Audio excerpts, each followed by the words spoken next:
ٹھیک ہے مولانا، یہ سوال ہے ہمارے پاس کہ بعض عورتیں نماز کی ابتدا کرتے وقت اپنے دوپٹے کو بہت سلیقے اور طریقے کے ساتھ اپنے سر کے بال سمیٹ کے نماز پڑھتی ہیں، اور بعض ایسے کھلا سا کچھ آدھے بال نظر آتے ہیں اور کچھ آدھے ماتھے پہ رکھ کے کچھ اس طریقے سے نماز پڑھتی ہیں، تو افضل طریقہ کون سا ہے؟ نہیں افضل نہیں، یہ تو بہت اچھا سوال ہے. افضل غیر افضل تو ہوتا ہے نا کہ دونوں ٹھیک ہوں. یہ تو ایک طریقہ جو ہے نا کہ بال یہاں سے ننگے ہیں یا کوئی عورت تو نماز ہی نہیں نہ ہوگی.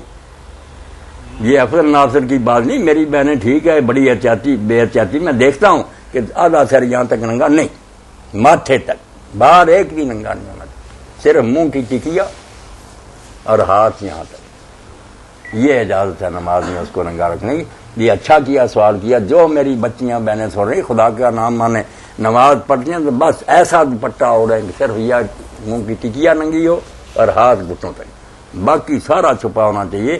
عورت کا سارا بدن جو ہے نا یہ چھپانے کے قابل ہے. مرد کو اجازت ہے کہ وہ ناف سے گھٹنوں تک ڈھانک لے، نماز اس کی ہو جاتی. جزاکم اللہ خیر.